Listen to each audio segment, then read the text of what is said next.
Mm-hmm.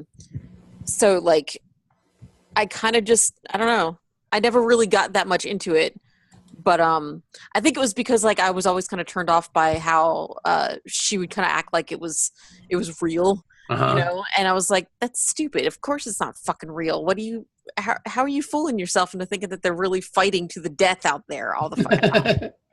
And like now that I watch it, it's like I think I have a better appreciation of the fact that like it's supposed to be that obvious. Like it's not, nobody's supposed to be fooled by it. Yeah. Or at least once I like kind of latched onto some different characters and stuff that I liked, that's kind of where I gained an appreciation, I guess. The athleticism is definitely real, and some of the like the peril they put themselves in is definitely real. Yeah. And like but I mean, it's the all of the results are predetermined. Yeah.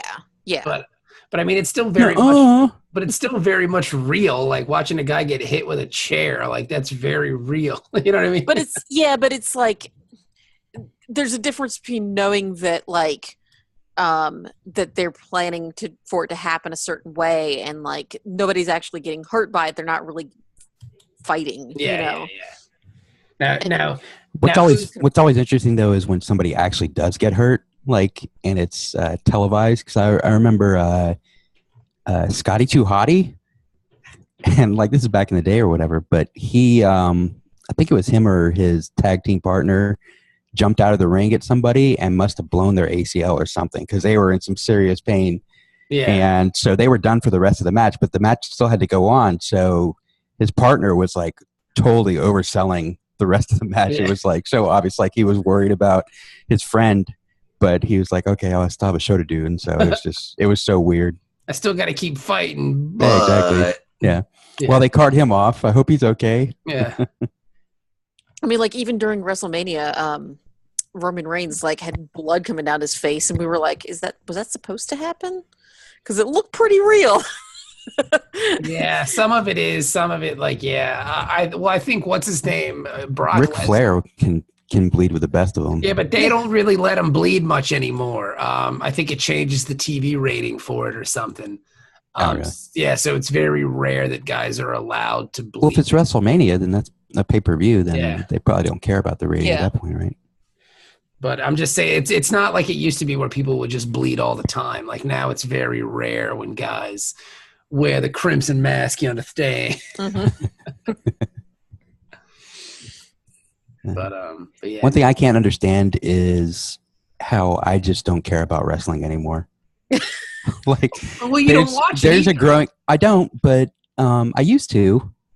Even as an adult, I used to watch it a little bit and kind of get into it. But now it's just I'm in a phase where like hearing people talk about wrestling is just I totally zone out for some reason, and I don't understand. So you just skipped Mouthy broadcast this week?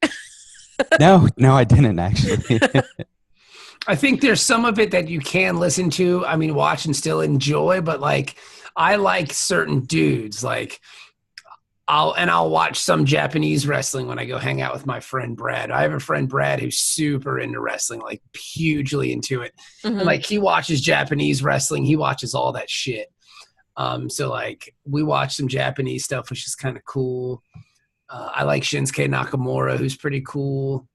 I just have like different dudes that I kind of follow. Like I like AJ Styles. I think he's a good wrestler.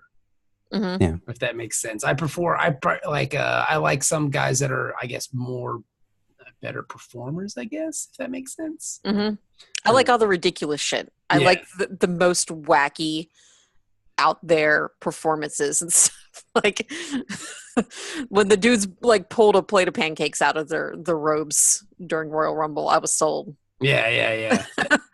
That sounds interesting. Maybe I need to start checking it out again. See? They come out and they throw pancakes. Nobody told me pancakes were involved. Yeah, it's fun. Wrestling's fun.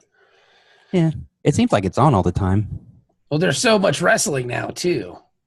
Yeah. I mean, there's like tons of it. There's Ring of Honor. There's, Isn't Raw on for like 3 hours? Yeah, Raw's on for 3 hours. That seems a little long to me. Yeah. I was about to fall asleep near the end there the other night. I was like, I think I'm done. I'm good. How do they book enough matches to cover that much time? Well, they have a huge roster of guys. So, I mean, and a lot of it is still vignettes where they still like people chitty chatting. Mm-hmm. Yeah. So. Yeah. And I do like that Matt Hardy. I think he's funny. Oh God. Yeah, he makes me weak. The good thing is, like, even though I haven't watched it in several years, it's going to be so easy to get back into it because the storyline's like it's like watching a soap opera. You can just pick up right away. Like where that's what I called it the other day. I was like, it's just soap operas with fighting. Mm-hmm. Yeah, it's the same. It's like, all right, who's the good? Okay, it's obvious who the good guys are and the bad guys, and you know who's the face and who's the heel.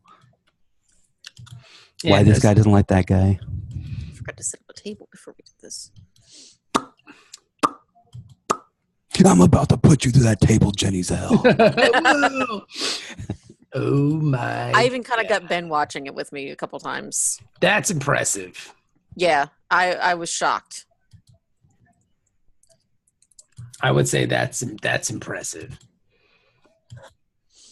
I think Ben's watched in the past as well.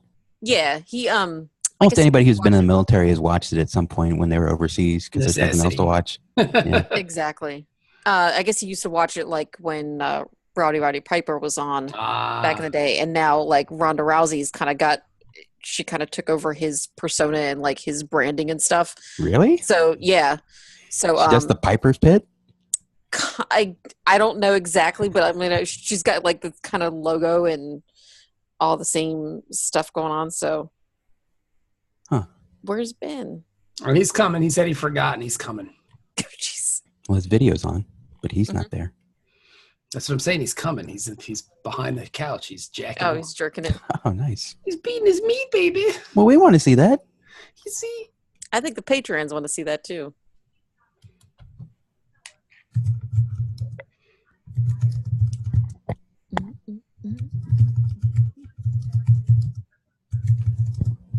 That's right. You give it to that keyboard. Pound it. Yeah. Yeah, I'm gonna pound you in the anus. Congrats, Bob, on City. I mean, it was a matter of time. Yeah. I was surprised they won because I'm surprised United lost. Yes. Yeah, that was kind of surprising. Yeah, that was shocking. But you know who didn't lose, baby? I saw. Woo! I watched that game. You want to hear a ridiculous stat? Guess how many goals Newcastle's leading scorer has? 6. Oh, you were one too many. Really? Yeah. What? They of all the teams in the Premier League, they have the lowest total for a leading scorer. Wow. 5 goals. That's Aosi Perez and somebody else too. That's crazy. They really need to get a fucking striker if they want to compete. It's ridiculous. Yeah, especially because, I mean, like, Wolves is going to come up and they're going to play beautiful football because that's how they do it. Yeah. Like, I listen to Talk Sport. They talk about all the championship teams, and, like, I think Wolves will probably do pretty well next year. Yeah, considering where they were a couple of years ago, they were in big trouble. They were almost out of the league. Yeah, they were almost in, like, the National League or whatever. Yeah. Yeah, I don't know, man. I don't know. We'll see. I hope Roma beats Liverpool. That's all I'm rooting for. Yeah. Jacko's going to take control. That's my man. He's going to dominate. He's going to dominate Virgil van Dijk. Yeah, I'm just rooting for that. And I just want anybody because, I mean, I couldn't even imagine what soccer Twitter would be like if Liverpool won the Champions League. It would be the most annoying place in the entire world. Yeah. I can't see how they beat Real Madrid. In one game, though, dude, it's one of those things where it's like, who knows? You know? Yeah. So, I don't know. I just hope Roma wins. Yeah. Because that'd be cool to see Roma. I mean, it's Roma, you know? Don't bring that mess to the Eternal City. Where's the first game? I don't know. Okay, because hopefully it's at Anfield, because then they can get that out of the way. Yeah, maybe pick up an away goal and then the fans can throw rocks and shit at the bus, and yeah, exactly. UEFA won't say a word. Light some flares in the stadium. Who cares? Yeah, it's Italy. Yeah, it is. Ooh, the first game is in Liverpool. Nice. So that's good, because I mean Roma's got a good atmosphere too. So yeah, I think both teams are owned by the same management group. The Fenway Sports Group or whatever. Yeah. Hello, Benjamin. He didn't hear you. He has his headphones off. Hello, Benjamin. Hi, Bob. Hello, good to see you again. Benjamin. Hi, Bob. Can you hear me? Yes. Has anybody, before we get into Star Trek and this episode, what's the name of this episode? Hippocratic Oath, I think. Yeah, Hippocratic Oath. Has anyone watched Lost in Space yet? Yes, I've watched the entire series. I haven't sitting. Yet. You watched it in one sitting? Yes. How are you able to sit still for 10 hours? It was closer to 13. Whoa, that's amazing. And food delivery services and whenever the opening credits would come on, I would throw laundry toward the washer. And did you just put on your Lost in diapers too and just sit there and watch it? I'm just going to shit my pants till it's over. That's right. I held it till the end. Held it to the end. Out of respect for our space program. All right. Fair enough. Have you seen it, Ben? I mean, excuse me. Have you seen it, Jenny? Nope. I have not. What about you, Dennis? No, I'm still trying to finish Jessica Jones. I haven't even started Jessica Jones. I love the Easter eggs in Lost in Space. I'll say that. So I watched the first episode. I really liked it. Oh, they went Christian? That's weird. Yes, they did. They went Christian. It's all about finding Easter eggs. Yeah, the first planet they land on, It's Jesus. there's like all this plastic green grass, and then there's like eggs that are colored everywhere. Every time their ship takes off, they go, "He is risen. He is risen." Well, that they changed the name of the ship from Jupiter to Christ Almighty. And none of the fan base cared because they're not dicks. Well, see, it's like I said on Twitter, though. I mean, it's apples and oranges because you don't have as many. I mean, so if 1% of Star Trek fans decided to riot and 1% of Lost in Space fans decided to stop them, it would be a giant nerd war and nobody would care. Well, the Star Trek fans probably wouldn't notice that the Lost in Space fans showed up. Now, is this in continuity with the 1998 or 9 movie? No, this is just, I don't think anyone even gives a shit about that. I was just about to ask, how long was it between the TV series and that movie? 30 years or so. But no, think of Planet of the Apes. Yes. Okay. And then think of Dawn of the Planet of the Apes and Rise of the Planet of the Apes, you know, the good ones. Yes. Think of that Marky Mark one. Yes. That nobody that's kind of like what they did with this. They went into Netflix and said, okay, step one, forget that other shit even happened. Yeah, totally. And it's true. Yeah. Kind of like with Batman. I mean, a lot of the 2000s were spent trying to erase what Tim Burton did. But a lot of the late 80s, early 90s were trying to erase what Adam West did. So see, but I love the Tim Burton Batman movies. I love all Batman movies. Tim Burton was good. It was Joel Schumacher that was. Yeah, it was Joel Schumacher that kind of screwed the pooch. And even the Val Kilmer Batman, which I remember enjoying as a youth, I went back and watched recently, and I got to tell you, not good. Really? Okay, so I think I'm going to skip that one. I'm not going to ruin my memories. I don't think Batman Returns holds up very well with Danny DeVito. Oh, see, I like DeVito's Penguin because it's so warped and kind of fucked up. Yeah, but I just don't think the film doesn't hold up very well. I was on recently and I was trying to watch it. I was like, okay. Yeah, we'll go back and watch that. I haven't seen. You know what Batman taught me, or Batman movies? What? And I should have learned this lesson, but then it transferred to Superman as well. But I complained about Michael Keaton as Bruce Wayne. And I complained about their take on the Batman mythos in the 89 Batman, right? How it diverged too far from continuity. It was just all these things that I could find wrong with it. Guns on the Batwing. he strafed Gotham City. People were running, and he's going right down through there with machine guns. And it's just like, oh my God, have you even read a Batman comic, Tim Burton? That said, what we got that followed over the years got so progressively further away from what Batman really is. Yeah. And got so far down and how bad it was that now 89 Batman is one of my favorite takes on it. Batman at this point is just like a Navy SEAL with a cape on. Yeah. Like, that's all it really is. Like, he's got all the Navy SEAL technology. He's got all the Navy SEAL training. He's got all the Navy SEAL know-how, but he's got all the Navy SEAL PTSD. Yeah. It's like everything is amplified. Yeah. He's just a Navy SEAL with a cape. Like, he's a fancy Navy SEAL. He's like, hey, I gotta check me out. Woohoo! Well, then I would like to, as a veteran of the United States Navy, point out that that means our Navy SEALs are pretty fucking badass. No, they are pretty badass, but I'm just saying, like, I enjoy. Did you see Captain Phillips? Yeah, they're pretty fucking badass. Is that the one with Tom Hanks there? Mm-hmm. Yeah. You look at me. Look at me. I'm the Batman now. I'm the Batman now. I heard that guy might actually be the new Batman. Oh, that's good. I heard he was going to be Robin, but whatever. You look at me. He just takes over the Batcave. He just walks in and goes, you look at me. I'm Batman now. Look at me, Alfred. And Tom Hanks as Alfred. I would totally watch a movie with Tom Hanks as Alfred. Yeah. But only if he did like a cheesy Dick Van Dyke. Colin Hanks as Bruce Wayne. I'm in. You sold me on this, but again, I need to have Tom Hanks doing a cheesy Cockney accent. Right. I'm the butler making your tea. Get your knickers clean, Batman, after you be fighting all the bad guys.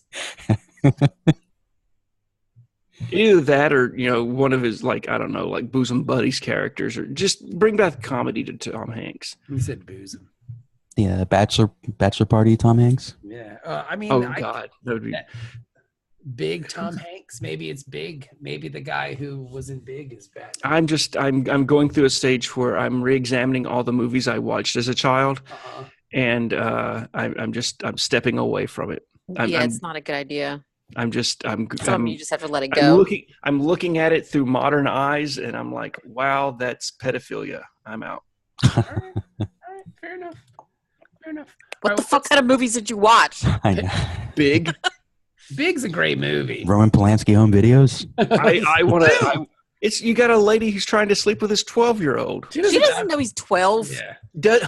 Okay. She said she was 18. Has that ever worked in court? Well, he has the body of a grown. Yeah. Well, so did she, but She had the body of a grown-ass man. It was a disturbing time in my life.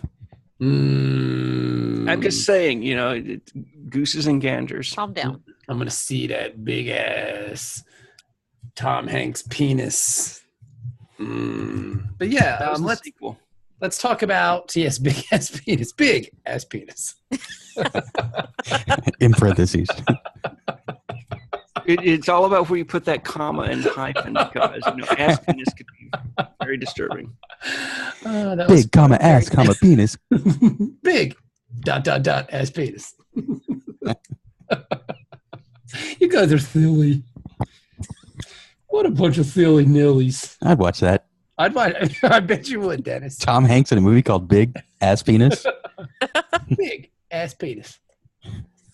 You silly Dennis. Is that a tail? No, it's my ass penis. It's my ass penis. He really is the greatest actor of our time. He can pull off having a sweet ass penis. Yeah. And the Oscar goes to Tom Hanks. Tom Big Hanks. ass penis. That's the thing, is you get Meryl Streep in this movie with him, and we got gold. Oh yeah. Hey now. But yeah, yes, it's a rom-com. It's a rom-com. Big ass penis. So anyway, let's talk about this episode of Star Trek Deep Space Nine.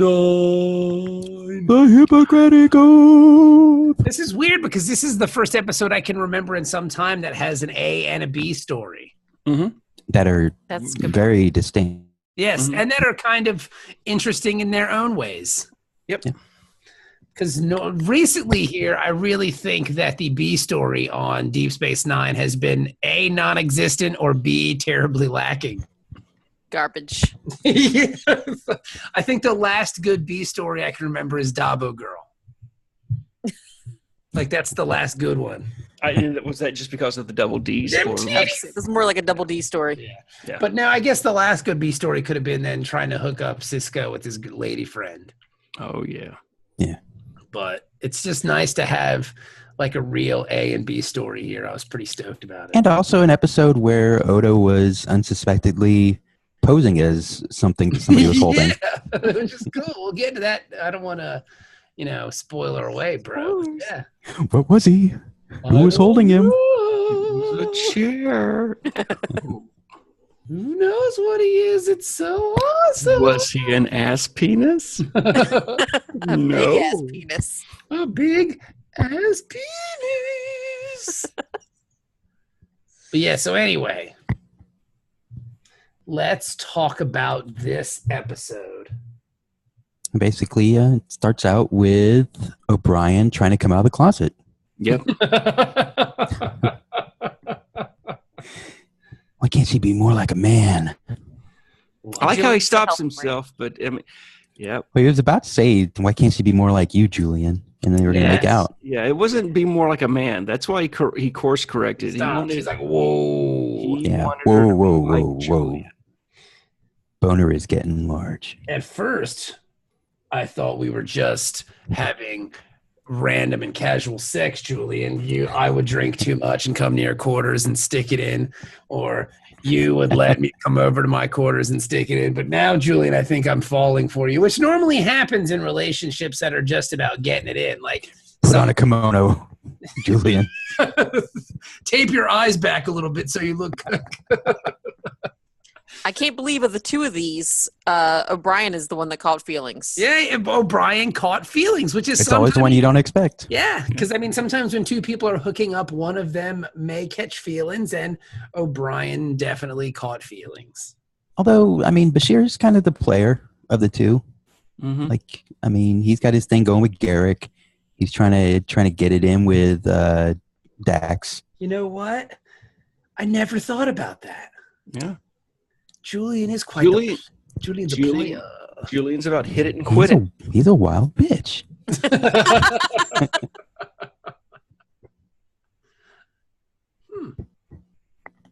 Interesting. That's really interesting.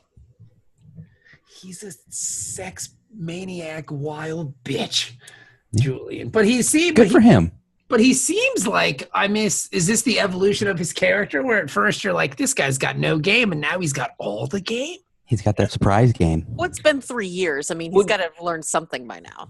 Wasn't there the episode though where he kind of came out on his own? It was like God, I can't remember. It was a second season maybe.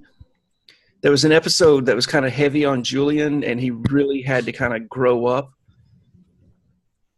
It seems so long ago. He was like, I'm going to get all the wang dang sweet dang.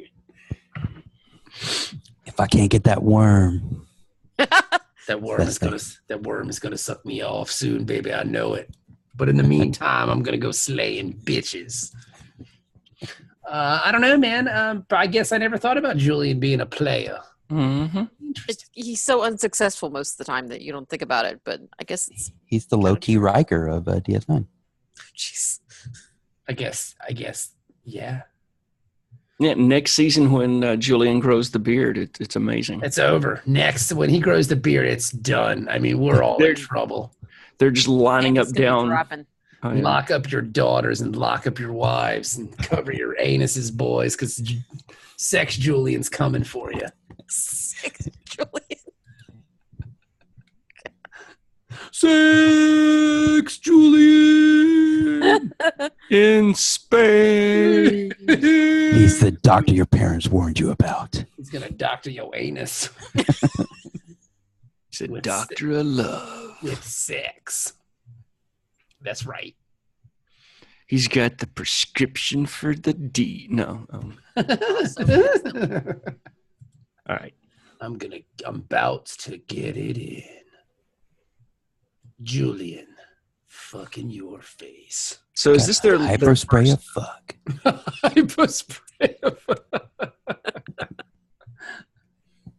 Now, does Julian shoot him down? When he climaxes. Yeah. Psst.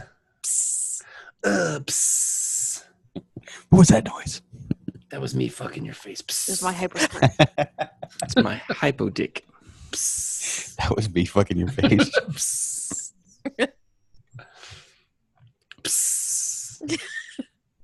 Hang on. Psst. I got it. Now, see, on the Enterprise, that means Crusher's killing somebody.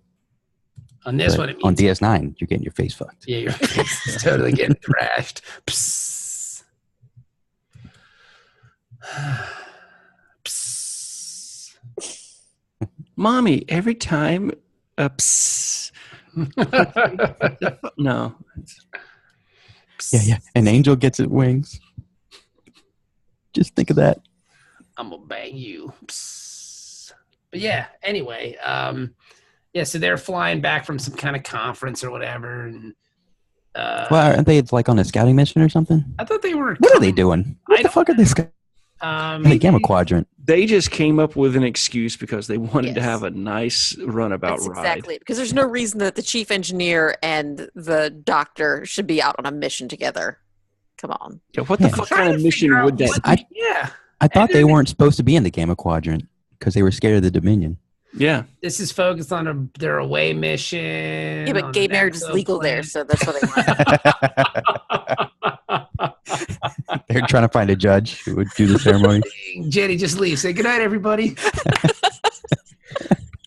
That was really good. But yeah, I don't know what they're doing out there. I mean, I'm sure they said, but you know what? It wasn't compelling enough for me to remember, so that's on them. I don't think they said. It was made up. That's how we know it's made up. We're on an away mission so we can fuck in peace. But I think we were so distracted by O'Brien trying to profess his love that we just didn't pay attention. Yeah, it was a really good one, too. He was all like, yeah, I mean, I'm trying to do this in our bedroom because, and she thinks and I like how Keiko is like saying, oh, yeah, you're doing stuff to our bedroom because you don't want me there. But it's like, bitch, you haven't been there in like 6 months. You've been on Bejor, like doing whatever you want to do. Yeah. I don't want you there because you don't want to be there. Yeah. I think there's trouble in paradise here, bruh. Yeah. I think there's been trouble. Yeah. Since the first time he tried to kill her. I think there's been trouble since TNG. I mean, she stinks. But Yeah, it goes back to when he was possessed by the dead alien. Mm-hmm. She's been making him pay for that ever since. Yeah. Oh, good Lord. It's like, why do you keep bringing that up? Miles, you tried to kill me. And Worf is the one that delivered Molly. Yeah. And now he's O'Brien was nowhere to be found. Nope. So, I mean, is Worf like the godfather or something of this child? No, Worf doesn't want that job. He may say he does, but he's just gonna fucking. It's just We another got child probably that he doesn't, episode. engage with on a But regular that's basis. the thing. If he is any kind of ceremonial connection to Molly, she's the first child that has survived that connection. Worf is the Sean Kemp of Star Trek. For those of you that don't know, Sean Kemp was a basketball player in the 90s who had like 9 children with like 6 Yeah. or something like that. Yeah, he had a monster tomahawk jam and a monster finishing move in the bedroom. Good. It's called I'm gonna come inside you and you're gonna have Yeah, it's called I can't pull out. On the court, he had good game. Unfortunately, his pull-out game was rather weak. But yeah, so so He could get in the paint, but he just couldn't get out. and this is a case I would say in this episode of the I guess good guy Star Trek, like, oh no, someone's in trouble, let's go help them, kind of nerd style, kind of bit him in the ass, right? Yep. Because they just could have kept going. Like, you could keep driving. Like, you could be a good person and see somebody on the side of the road who has a hook for a hand and, like, whose fucking car's not running and keep driving. That doesn't make you a bad person. Hey, can you help me out? These No. teenagers drove me off a bridge a year ago, and I'm trying to go kill them all. Can you write it down? Nope. Sure. See, you're allowed to just keep driving. That's what I think the point of this episode is. You can be a good Starfleet officer and just keep driving. Can you though? Well, if we can be good people and do that, but I don't think you can be a good Starfleet officer. Now, if we fast forward to the end of the episode, where the same guy who was like, "Hey, we got to check this out because there could be a ship down there that's in trouble," as he's fucking flying off the planet, leaving a bunch of people to die who are gonna end up being like crazy meth heads. Yeah. He's like, "Well, fuck them." You know, like, well, you got to pick and choose your battles here, bro. You know. Yeah. It's a lot of moral relativism going on. There is. Like, O'Brien's clearly picking his morality, I think, with this episode. The last time I went into Norfolk, I met a meth head. Like, honest to God, got the little sores meth head. Cool. I have not been back to Norfolk. Jenny just says, cool.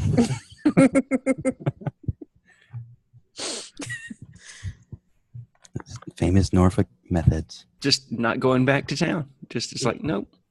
Yeah, it happens. Like, that's the one part about the bad part about spring coming here in Mount Washington is the neighborhood I live in. Like, I texted my wife today. It's like, oh, it's that time of year. Like, the shady, fucking dirty looking white people are coming out because this fucking. Do you still have the hooker in your neighborhood? I haven't seen her in a while. I don't know what happened to her. I'm actually kind of worried about her.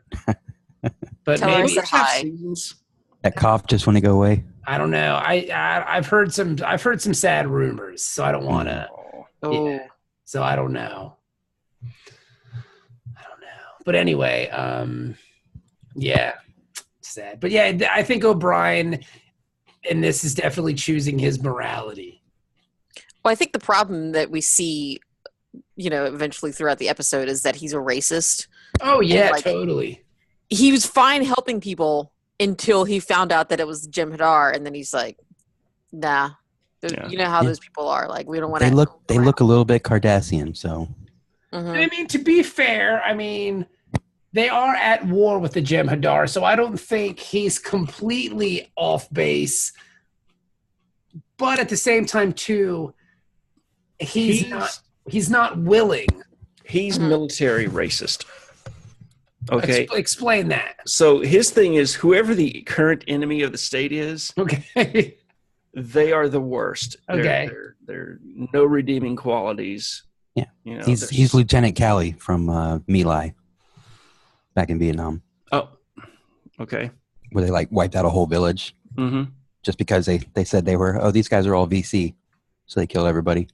So he's much like you are, Ben, original series. Oh, my God. No. He's much like Ben is original series with Klingons.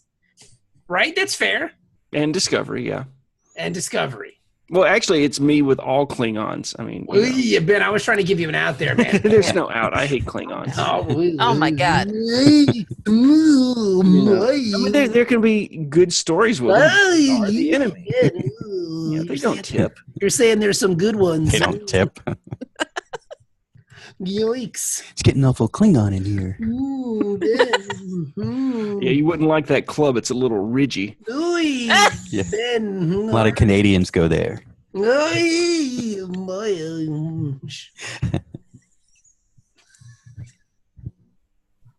think that's my new, stop saying racist thing sound. I like it. Gonna have to start calling this place Club Ruffles. Oh, nice. So many ridges in here. Zoinks. You definitely have to pull your collar whenever you do. Racist. The racism is getting thick in here. But yeah, I can see that. O'Brien's, he doesn't like the Cardassians for the same reason. So he doesn't like the Gem Hadar. He might not like you just because, I don't know. I'm just. He's got some love for Julian. So that's because he lets him put it in. Yeah. Mm-hmm. Put it in. So who's the top on this one? Because up until now, I would have said it was O'Brien was topping. Oh yeah, and O'Brien totally was topping. You can see the way. Well, it's still, because now he's like, "Oh, I wish Keiko was a man." Well, now it's going to be like the Greco-Roman match. Yeah. So now there's a power struggle for who will be the top. I don't think it works like that. No, now I think Julian is going to assert himself because he's mad that O'Brien didn't follow orders. Spoiler on the planet when they were trying to figure this out. Because basically what happens is like Miles and Julian, they get like a warp signature that like a warp core is overloading. So they go to check it out. While they're flying by this planet, they get hit with a fucking proton beam or something. The plane, proton pack. Yeah, something. Ghostbusters got him. Yeah, they get the Ghostbusters got him. They crashed. I don't see you trying to fucking explain what happened, Dennis. All right, you're just making shitty gay jokes, bro. All right, so that's what I do. Why don't we be helpful, Dennis, as opposed to being hurtful? All right. Actually, it was a plasma field that they got caught in, and plasma. He's got you there, Dennis. Yeah, and it's over. I got your plasma field right here, Dennis. Right here. Damn it. He said plasma schmasma. It's over. So their runabout crashes, and then they get kidnapped by the Gem Hadar. But these Gem Hadar aren't regular Gem Hadar. They seem kind of, as O'Brien kind of points out, they're kind of jumpy, and they don't want to just kill everybody. They're trying to. Well, first they do. They're like, okay, we'll execute him first. Well, we'll execute him first and use this guy as a hostage. And like, no, we're not going to kill anybody. We're not going to kill anybody. And then they bring him into the containment field. And then O'Brien notices that, like, hey, these guys are acting kind of weird, man, right? And O'Brien's like, yeah. Why are these empty boxes of Sudafed? What the fuck? And then we kind of get to the crux of the matter, if you will. And that is, Dennis, if you want to be so hurtful, why don't you be helpful here, buddy? Yeah, like we found out when that Gem Hadar baby grew up on the space station, they're addicted to Ketracel White. Got to get the white. Yeah. Yes, which is kind of like a heron. Yeah. Yeah, the Gem Hadar have been bred and genetically modified or whatever, that their bodies are dependent on this. And this is a way that the founders and the Vorta keep control, is they control the supply of Ketracel White. Gem Hadar need Ketracel White to live, so you keep them in check because you don't want to make this. I mean, we've seen this in TNG episodes. We've seen this in the United States when you make super soldiers. You send them off to do all the dirty work, and then when they come home, they might turn on you. Yeah. So what you have to do is get them addicted to the substance that only you provide, and you keep them in check. It'd be a very different Captain America if he was constantly searching for more super soldier serum all the time. I need that super soldier serum. Fuck me. This is by far the worst thing ever. Civil War would have been a lot shorter movie if he was addicted to the super soldier serum and Iron Man controlled it. So addicted to this super soldier serum. Oh, fuck. And that's the thing, is the Ketracel White doesn't make them super. It just, keeps them from dying, basically. Yeah. I don't even think they get high off it. It just keeps them from dying. Yeah, it's just like, oh, here's some air. Yeah. Basically. It's a basic necessity. Because as I recall, they don't even eat that much, do they? Nah. Like eat or sleep, or they just age really fast to maturity and then go kill things that people tell them to kill. But the reason why they're on this planet is because Gorgon, their leader, Goron, or whatever the fuck his name is, I guess he had landed on this planet a couple of years before, and he only had a limited supply of this 3-day supply, and he lasted 35 days. Yeah. It's a miracle. And that's when he found he was immune. Yeah. So he's trying to free He started the Gem Hadar Judaism religion. Yeah. Kinda. He only had enough Ketracel for 8 days, but it lasted 35. Okay. Gem Hadar Hanukkah. Gem da Hanukkah. Gem Hanukkah.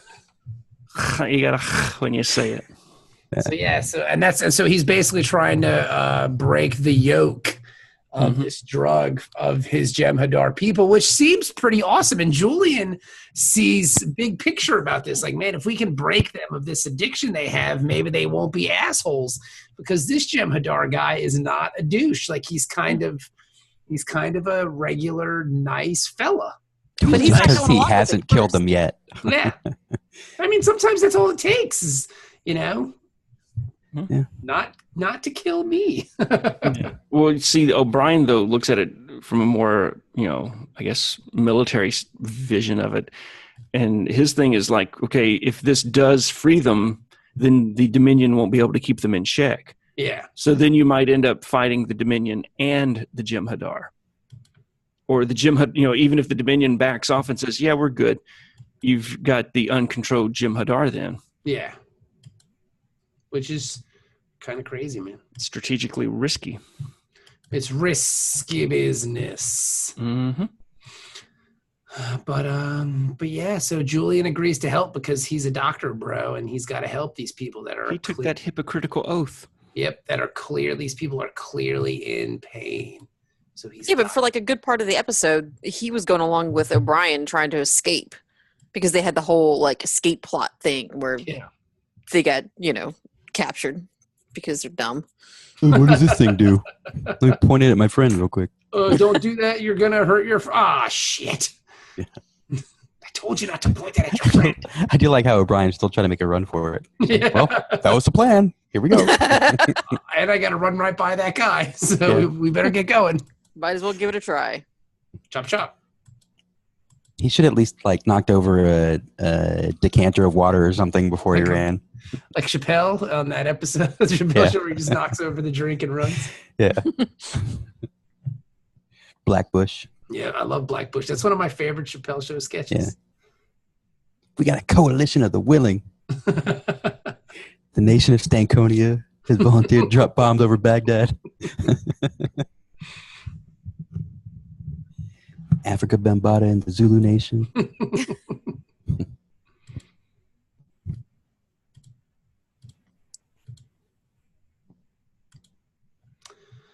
I don't know, man. I don't know. So yeah, I guess the guy finally convinces him that he's. No, I'm not actually trying to kill you guys. I just legitimately need help. Yeah, And Fools one of the Julian. good ones. he is one of the good ones. It's awful. Damn it, Gina, you're so racist. I didn't say that. You did, Ben. I remember hearing you say it. No. I'm from Alabama. We don't say shit like that. Well, I mean, I guess You'd say worse. Whoa. Wowie zowie. So and then the B story is fucking stupid Worf. Worf's a dick, basically. Basically, Fucking dark. I have seen this story play out on how many cop shows? he can't give it up. The vigilante justice angle. Well, you're a cop in a small town, and then you run afoul of the local cops because you thought they were inept, but they actually had a smart plan. And you're a dick, basically, is what happened. Hey, you see, you city boys don't know how we do things here in the bayou.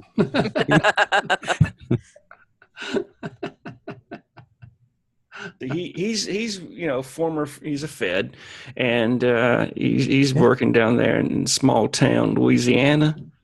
Yeah, and you just ain't ready for that. Because I mean, the game's played a different way, And Worf is just a butthole who's just being a butthole. Yeah. Like, bitch, you just got here. Like, he's trying to sell crystals. Yeah. But crystals, Captain. But Worf, you just got to this motherfucking station. Like, there's bigger fish for you to fry, bro. Like, the Klingons are all over the place, taking over fucking half of Romulan space, and you're worried about some goddamn crystals? Yeah. It's like, Do hey, your fucking job. Mr. Worf, you worked in security for how many years? 7? Yeah, maybe if you had worked in it for 8, you would have understood that you go for the bigger fish. I'm gonna loan And it's you- not like the Enterprise had a good security track record either. No. Yeah. I'm like, but what was his job really? Like, Worf just watched people go from point A to point B. He never had to fucking bust smugglers and stuff like that. Like, the only people that they ever caught came on the ship. all these. Why do you make the tactical officer the security officer? I mean, the guy who shoots the guns of the ship at other ships is also the guy who, Shoots the arrests gun. people. Yeah.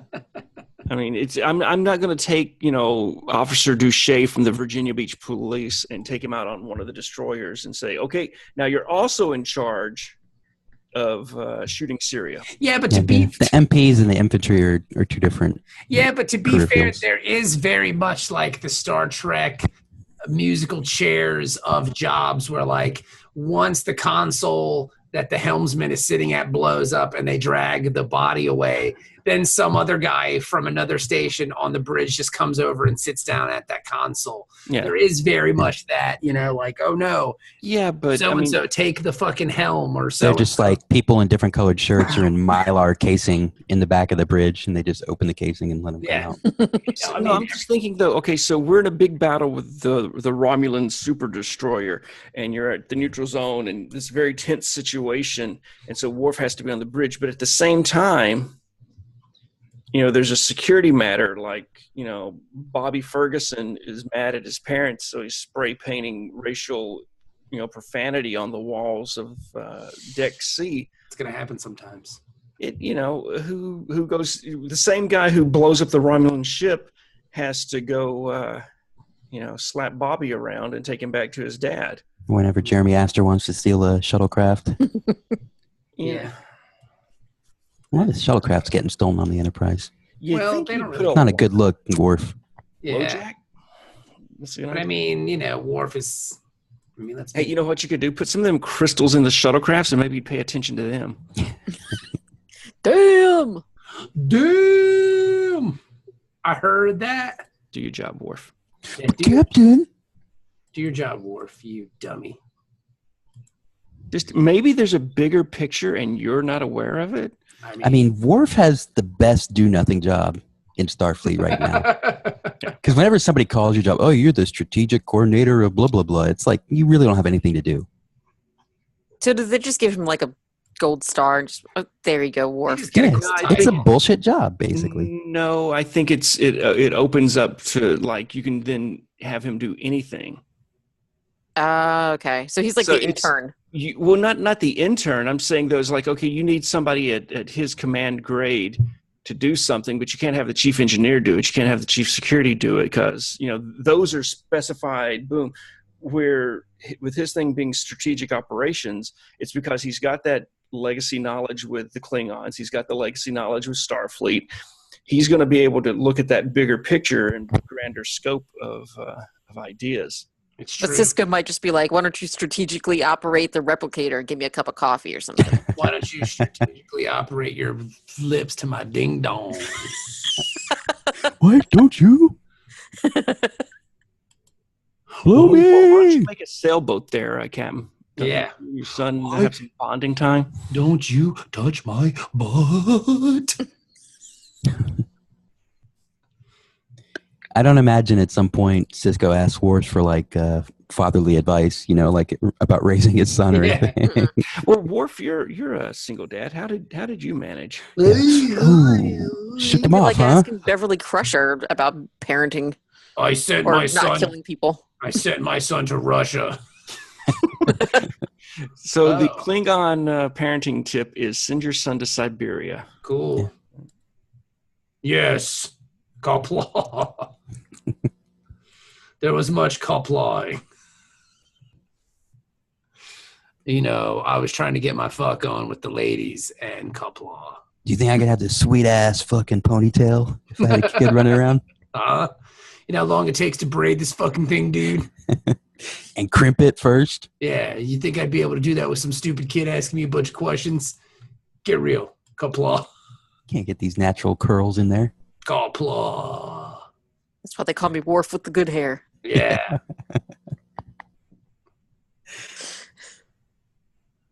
I want to see that episode where somebody goes in his quarters and he does have like the crimping iron going. Gobla on my face. Success on my face. I mean, it works. Yeah. Success on my face.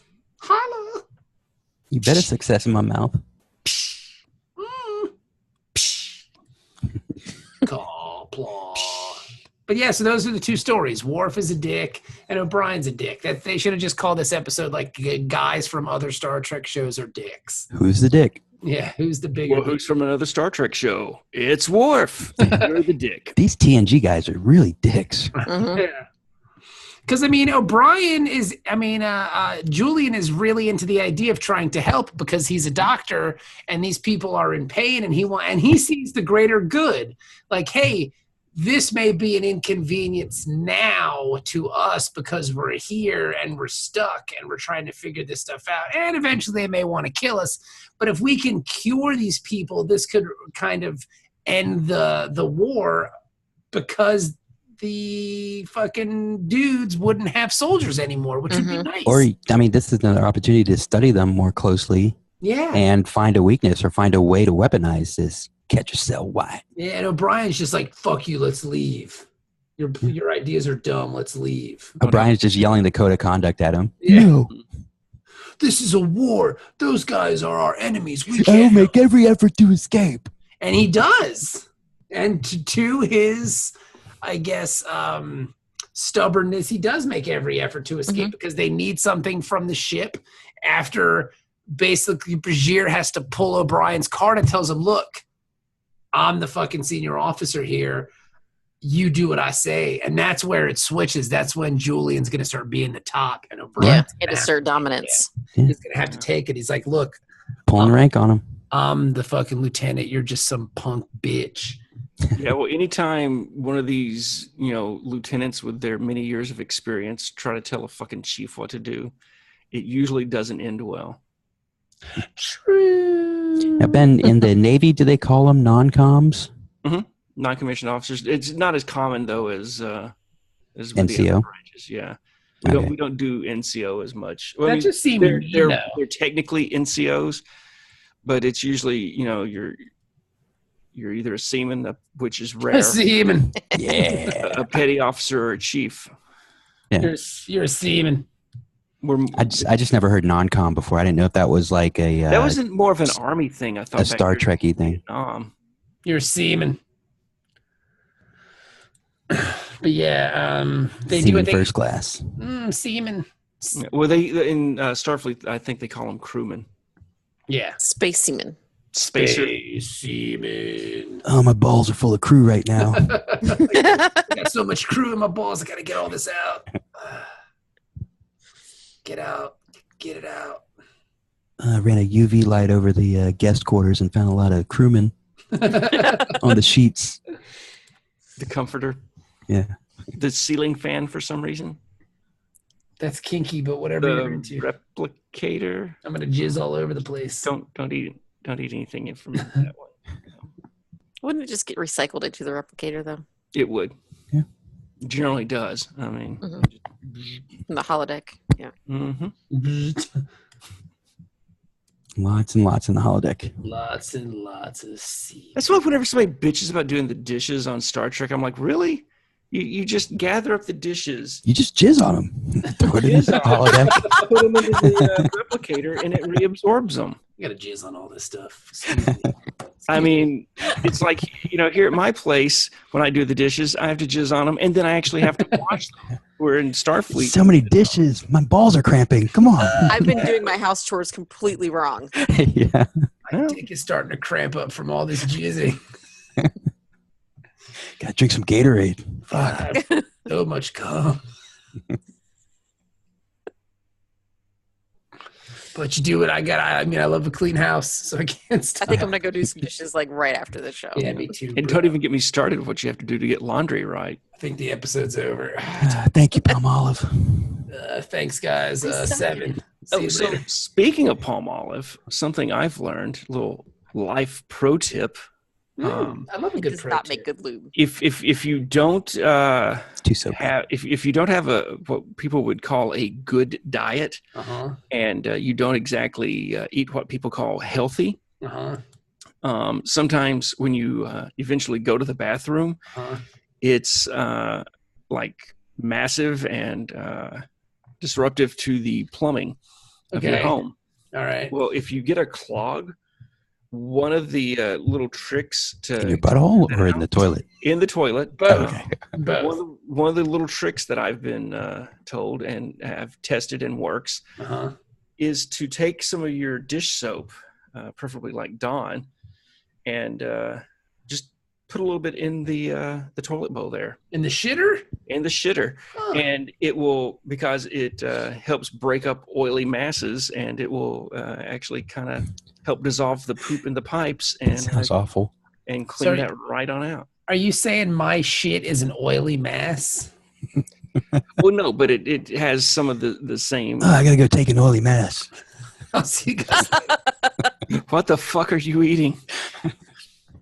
No, it just it helps break it down a little bit. That makes sense. I can see that.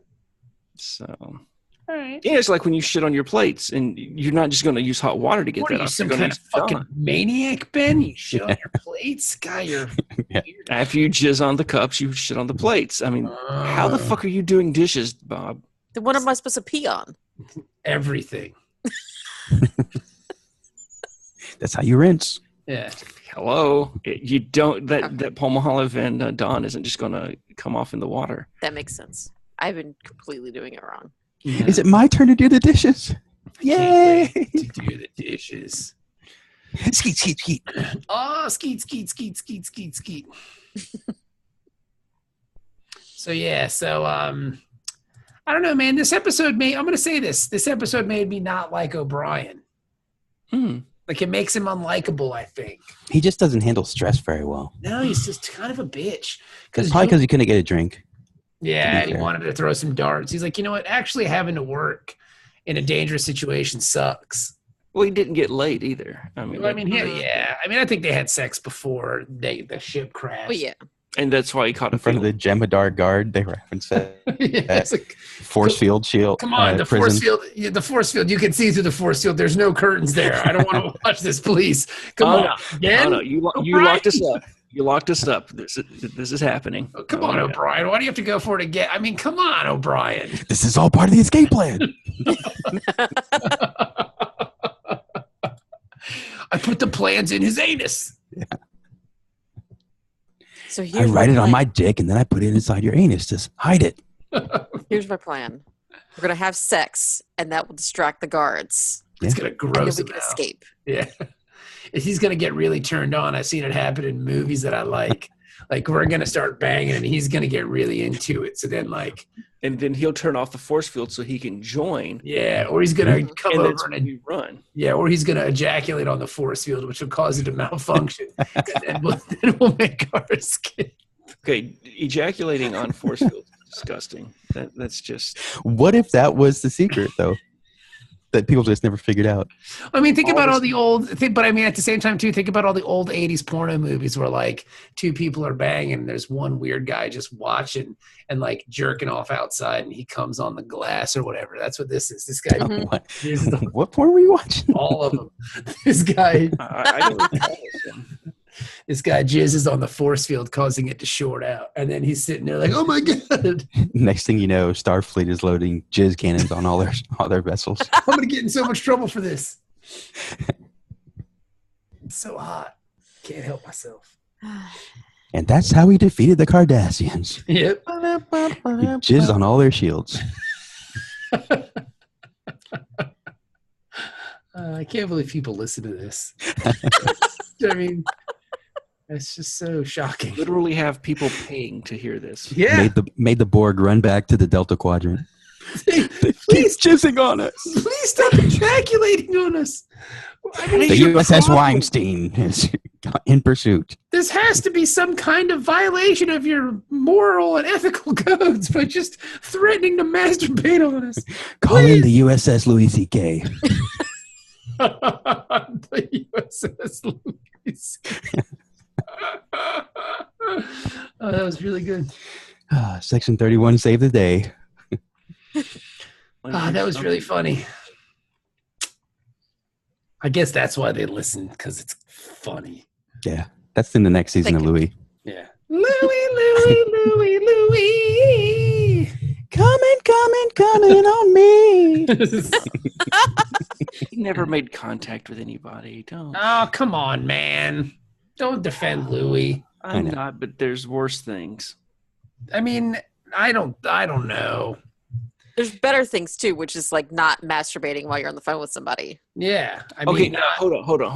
Well, not letting him know at least. In front of somebody and saying, "Hey, I'll make your career, stop right now if you don't let me do this." That sucks. But if I'm just sitting here talking to you on the phone, how many podcasts have I sat there next to you jerking off while we record this bullshit? Well, and we've said Louis is welcome anytime to join our podcast. But that's giving consent. Yeah. Look, I can honestly say that I've never masturbated during the podcast. Some of the episodes where I actually talk a lot, which is most of the ones I'm on, those are the ones I listen to, and I pleasure myself to my own voice. But we've established that. That's not Exactly. a surprise. But what I'm saying is you're not masturbating while recording the podcast. Yeah. Yes, that's exactly what I'm saying. Why do you think? From now on, I have to see your hands at all times. Yeah. Why do you? I was just going to say, why do you think I've started keeping the camera elevated like this? I need to see your hands. He's probably just going to have like a fleshlight mounted underneath the table, and he's just humping it the entire show. What are you doing, Ben? I'm working on my abs. I'm trying to lose some weight. Why do you keep making that noise? It helps me think. Gotta take down the force fields. so many force fields, so little time. You got to save it for the force fields. Force field. Well, what the hell are you doing, Jenny? It's new TNG I was LARPing. stretching. Gotta masturbate.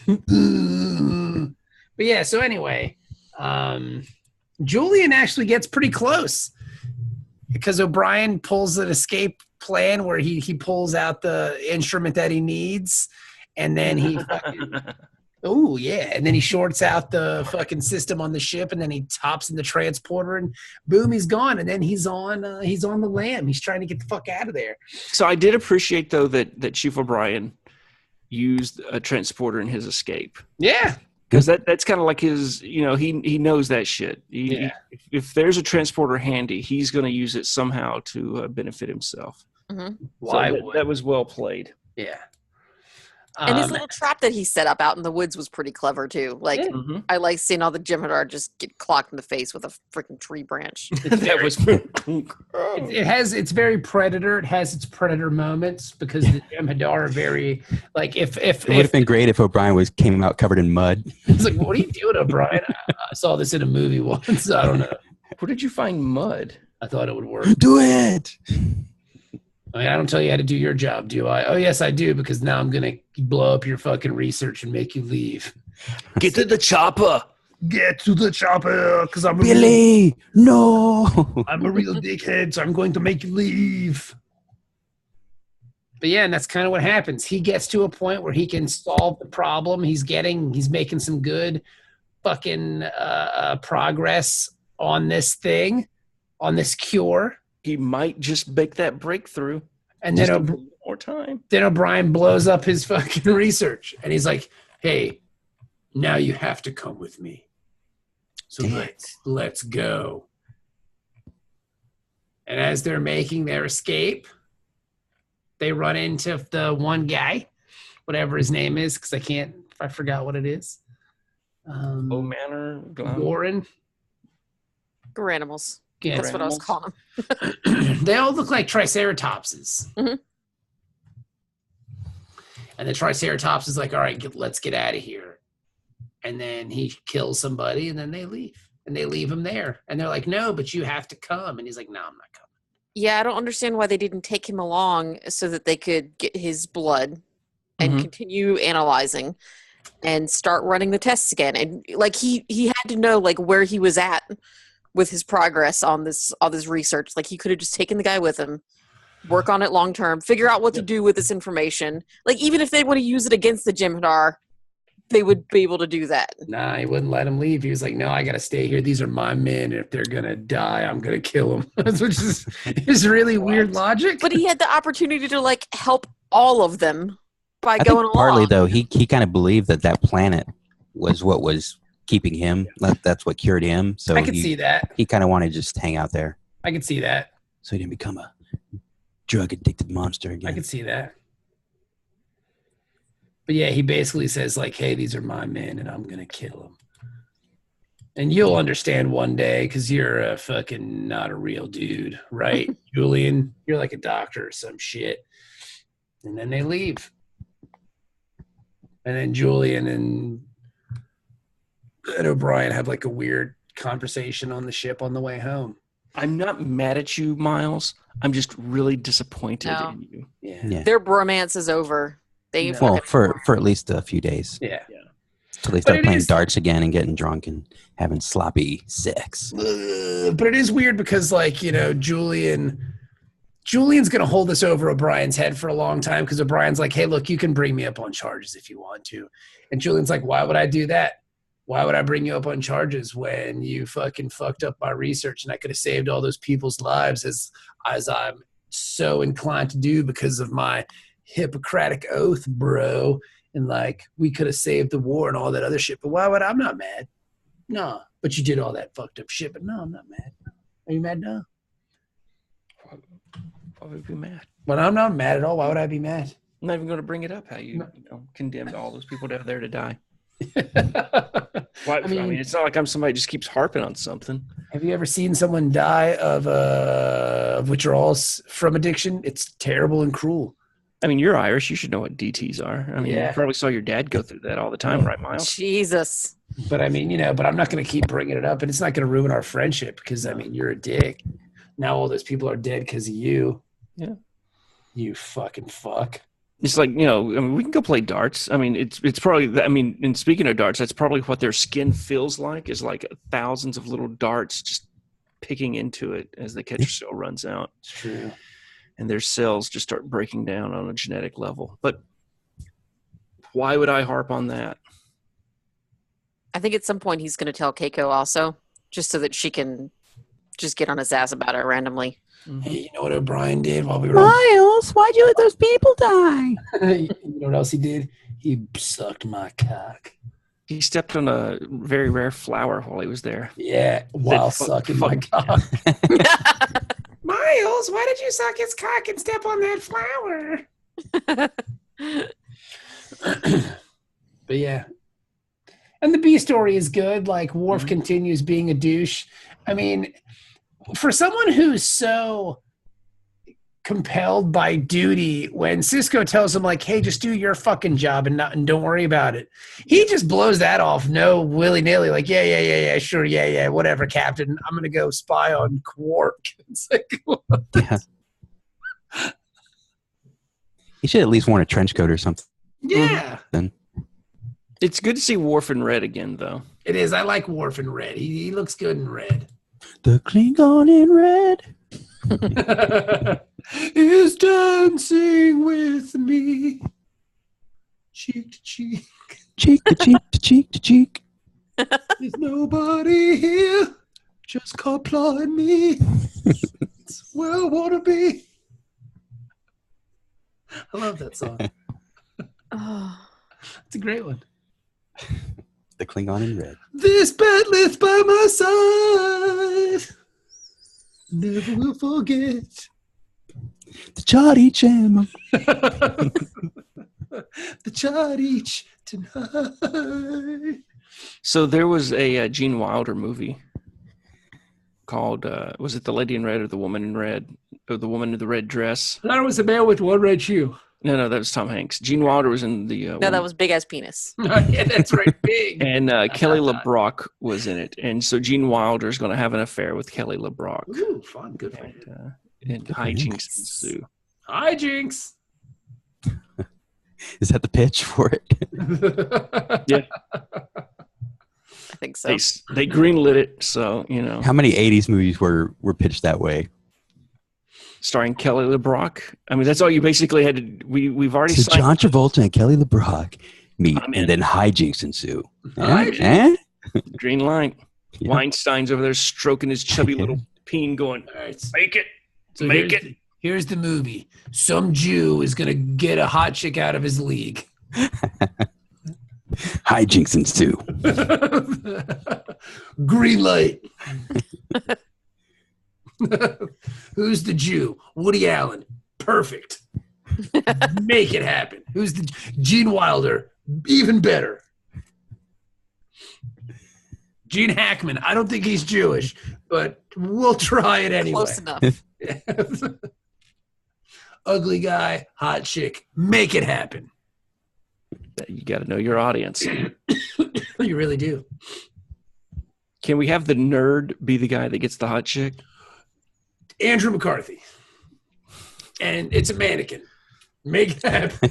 It's a manic. God, I want to watch that movie again. Mannequin's a great movie. It absolutely is. Mannequin 2, I didn't care for as much. Mannequin 2, Electric Boogaloo. I didn't see that one.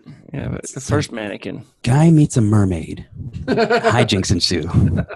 Make He's it like happen. kind of Do dork. it. Get that Hanks guy. Yeah. A And duck from outer space comes up. Hijinks ensue, right? Yep. yeah, but to be fair, that was a comic property. So Yeah, I know. Yeah. But isn't it implied that Howard the Duck and Leah Thompson do indeed bang in that movie? I thought so. They want to bang for sure. Yeah. I In know my she's head, they banged. very awkward at times because they put like a 12-year-old in the suit. And it's, Oh, really? yeah, and so there were times that she was just like, I'm just molesting this child. I do not feel comfortable with this. I remember seeing Howard the Duck in the theaters as a kid with my dad because my mom was having a Tupperware party that day. And we went to see them. I don't know why I remember this so vividly. We saw it at Lynn Haven Mall, and like I remember us never speaking about it. Like we saw the movie, and like neither one of us said it was good. Like we liked it. Well, Or that happened. exactly. It's like never speak of this again. We were never here. This never happened. Like you both ceremonially burned your ticket stubs in the parking One lot. of the only things I remember about the movie is Jeffrey Jones. Mm-hmm. And that's it. Before he was a pervert. Yeah, because he was Ferris Bueller's principal and the guy in Beetlejuice, and that's all I really remember. And like, I remember one scene in a restaurant or in a diner or something. That's all I remember about Howard the Duck. I've never said like maybe I should go watch that again, or like I wonder what happened with that Howard the Duck movie. It's But like, they're talking about making another one. Yeah, I It's heard part that of the too. Well, MCU. he's canon now. So Yeah, he was in Guardians. yeah. Gotta tell you, maybe he gets the Infinity Gauntlet. gotta tell you. Maybe Save he's the day. Soul Stone. I think that's Marvel just being cocky at this point. Go, we can make a fucking movie about anything. Mhm. You know what? It's gonna be Howard the motherfucking Duck and that Russian space dog that you saw at the end of the movie. Yeah. How about the fuck that? All right, and featuring Thanos and Loki. You know what? And it'll make fucking $500 million domestic. It will. And, hey, we're gonna wait. When does that fish movie, the Aquaman thing, open? Yeah, we're opening the same weekend. Yep. We're gonna take our weakest. It's basically property. just bullying DC at this Yeah. point. Mhm. Hey, when's your next Superman movie? I think we got a Ant-Man to put up against that. Yeah, we're gonna make a Hyperion movie. Fuckers. Nobody gets that joke, Dennis. Oh, Justice League. Oh, we'll make a Squadron Supreme movie. Here we I go. love Squadron Supreme. Yeah, Shazam. it was Marvel's ripoff of the Justice League. Yeah. Yeah. Didn't they have like a mountain headquarters, like in like some mesa or something? It's amazing. They may have. I kind of like that actually. There was a really good 12-issue limited series. Squadron Supreme. Yeah, because they defeated all the villains by basically brainwashing them to be good guys again. And so the Batman analog, Nighthawk, becomes a vigilante and starts fighting against the Squadron Supreme. It's pretty good. Mm-hmm. I've been reading the dog shit out of Marvel Unlimited lately. It's really good. It's because Marvel's actually fucking good. You know what Damn, though? man. A lot of those DC comics that I've been reading, the Rebirth stuff is pretty dope. Yeah. You know what? I Yeah. have no idea because Too little, too late. Library, bro. The Superman book is good. I started Nightwing. The Nightwing book is pretty good. You have to know what's going on with some of the Batman stuff, so I'm a little lost on it, but I still like it enough. You think they'll make a movie out of it? Nightwing? Out of any of it? And it'd be a good movie? No. So what's the point? I don't know. Why are you yelling at me, Ben? Fucking laugh in my face. Sorry. I might have to read book some can of the. be good without it being a movie. Just saying. It's just I spent my entire life being a DC fan, and just kept waiting for a good DC movie. And I had Superman. Well, maybe once Bendis starts writing Superman, then they'll get a good idea. I'm not. I mean, the Superman was good before. I mean, the new stuff they're doing was killer. You know, and I will say this. I read a tweet today where somebody was like, "It's been 40 years since there was a good Superman movie." That's crazy to think about. Good. Jesus. Yeah. I'll fight you, Dennis. You fuck with 78 Superman. I mean, 78 Superman's great. the standard. Superman I mean, 2, yeah, for its time. It definitely doesn't hold up though. Superman 2 is wonderful. Well, basically, Donner's Superman was great. Once you pull Donner out In its of time, in its time, it was good. Those films really don't hold up anymore. Okay, well, let's pull out the fucking Rosebud movie. Okay. Ben's Oh, wow. Oh, that's just a boring ass movie. Creative use of black and white. Don't know how you got a fucking Oscar from that one there, Space Boy. Dickhead. So what do we think? Okay, so the Worf storyline basically wraps up with Worf as being a dick and spying on this stuff. But I caught you. But no, you didn't, motherfucker. He was in on it the whole time. It He was was holding Odo's dick this whole time. Yeah. Odo's dick was actually the handle on the bag. Mhm. And it was a setup. They were setting this dude up. Him and Quark were working together. But why didn't Odo just tell Worf, like, hey man, look, This was none of his damn business. Because it's more fun if Worf handles him. Yeah. That's that too. How can I get Worf to touch my That's how Odo gets off. dick? Please handle me. Yeah, I've already had one refugee from Star Trek TNG to touch me inappropriately. How can I get another one? Handle Now, me. it should have been really warm, right? Because Odo condensed Hot, down. heavy bag. Handle me. Hot heavy sack. Yes. Hot, heavy sack. Handle my sack. Yes. So now when Worf goes to tell Cisco what really happened, do you think that he was about to confess that? Mm-hmm. Like, he's like, I just want you to know what really happened out there. And I know you touched his penis. that's the thing. He wasn't. He Gonna, gets us all. Everybody knows. There's It's a rite pictures of it passage. on Space the Instagram. whole thing about him interfering with the crime, the catching the criminal ring and all that stuff. That wasn't what he was confessing to, and he wasn't confessing that he touched Odo's peen. The confession was that he really, really liked it, and he learned something about himself that day. Captain, it was really sticky, and I liked it. The Odo's peen. I like the changeling peen. It has a Play-Doh consistency. I really liked it when he started changing in my hands. Yeah. Odo peen. Because it started out, it felt like a regular, hot, heavy sack. Shape. But then it shifted, and then it just, Then it was a big ass penis. And I also had a big ass penis at the same time, and it was very awkward for me. Because I'm Klingon. The word Odo peen is very funny. And I had two very large ass penises. Peni. I don't really know how to go to the rest of this. I'm just going to leave, Captain. Keep doing it. You're doing it. It's a large sausage party. A large sausage. All in my mouth. All I could just think about is that, if I were to like jump on him as he was changing, he would just engulf me with all of his. Jesus, Ben, this is your my fantasy, God. isn't it? This is getting a little too much for me. I got to get out of here. I'll see you guys next It's week. going to make the next time we meet up with Renee very awkward. So, I'm not drawing a bucket for you. I heard what you said on that podcast. yeah, Fucking weirdo. I'm actually going to draw a restraining order. Yeah. I'm going to draw a picture of my bodyguard that's going to kick the shit out of you. Yeah. He's going to jizz on your force field and then beat the shit out of you. You sex maniac. But I will say this episode was pretty good. I liked it. I'm going to give this episode 7. It was all right. I'm going to give it a 6. I think I was frustrated by the fact that they didn't do anything at the end after all that. It was like, could have just kidnapped the guy, take his blood. I don't know. It's just a weird ending to this story. It's a typical Star Trek. Like, we just need to wrap this up in one episode. Yeah. Kind of thing, you know. There's not enough for two. Yeah. I will say, Basically, it felt like a filler episode for something that kind of fit into the story arc, and it didn't kind of make sense to me. okay.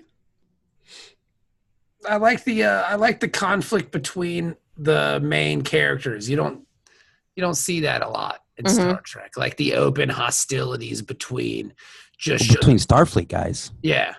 Because like the Odo War thing, we've seen kind of that in DS9 before, where the aliens and the Starfleet people don't get along for whatever reason. But for Julian and O'Brien to go at each other, I guess the honeymoon's over.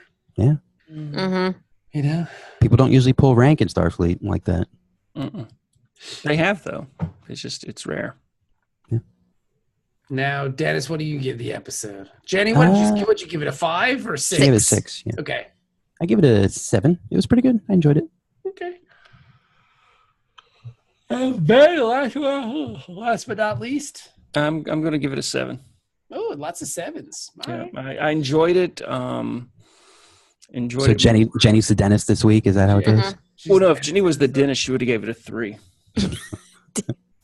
Should have been like, oh, fuck you. I mean, she would have gone last. She'd waited for all of us to give it a 7, and then she was, the whole thing with the conflict and something, real brainy sounding. I give it a 3.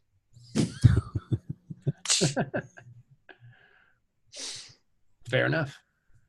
Needed more butt sex. Look, I'm writing personnel evaluations at work this week, so it's not official. I'm just like reviewing everybody at work. They don't even know you. They don't even work for me. I've got a binder, and I've got like a page for every person, and I'm writing up A binder full of employees. That's how Facebook started. You're starting work Facebook. Mm-hmm. That would be a fun thing to do, like go to coffee shops and just give random people personnel reviews. Just sit down with them and start going over paper for them. I tried that my last Now I trip have to plans for the Philadelphia. weekend. Now they're closing it down. So Jenny said now I have plans for the weekend. Now you guys can go to Starbucks and do it. I'm not going, but well, no, Dennis, meet us there. We might be a little late. yeah. But just go wait for us, and we'll be right there. Yeah. CPT will save me. Again, my guess, Dennis, 20% of the audience, probably 30%. That was just like, yeah. Okay. Colored people time. So we have JST. We're notoriously late for things. No, I don't see race, Dennis. Dennis, we have JST, Jewish Standard Time. Yeah. Because that's why we're Jewish. What time does the service start? 9-ish. What time's lunch? Noonish. What time you feel peckish? Peckish. Yeah. What time's the show going to be over? Midnight-ish. Do you always have to preface it with the? Yeah. And you got to do the little head thing, so the Patreons get to see that part of it too. Noonish. Nice. Little shrug. There's a lot into this JST. I'll say so real quick. My JST connection this morning. I had my biggest Larry David moment of the week. Okay. And it's pretty early. I'm getting ready. I'm walking out the door. I've got my keys and stuff. And just as I'm going out the door, I realize I forgot my wallet. But I'd walked out the door, and I'd already started, closing the door. And there was a lady downstairs, and it was an African-American lady, and she looked up and made eye contact with me.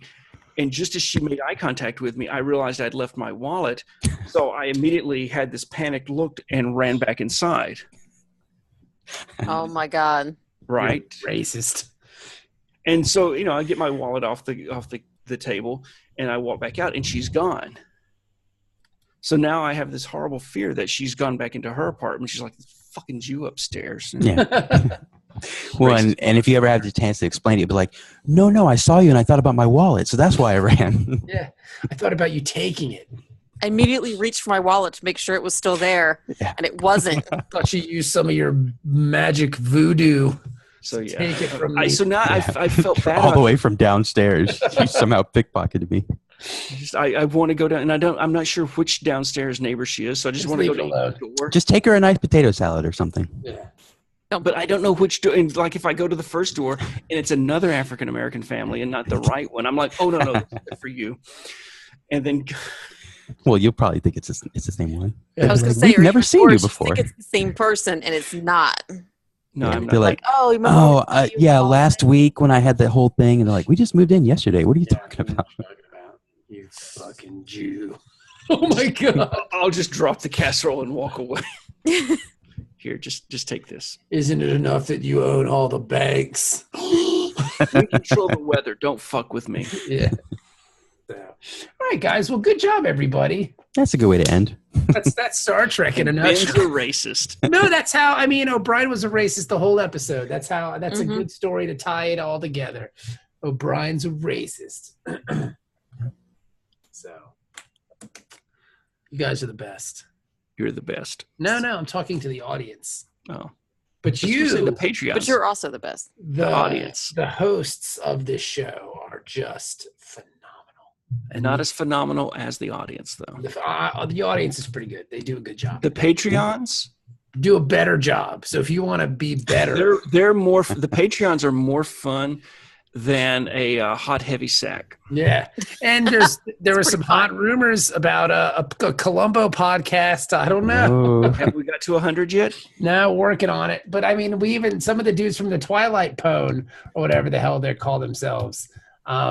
Is it Pone? P-O-W? yeah. Well, I think that's their handle, but I don't think.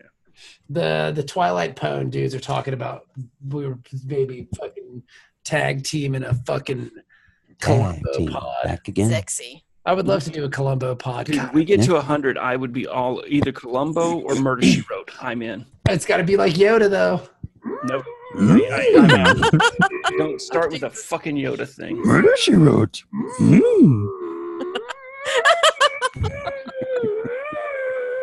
Oh my God. Long time I can do that. Yes, I know. I recall. Great irritation I sense. Very frustrated Ben is by this voice. Come, good podcast. Come.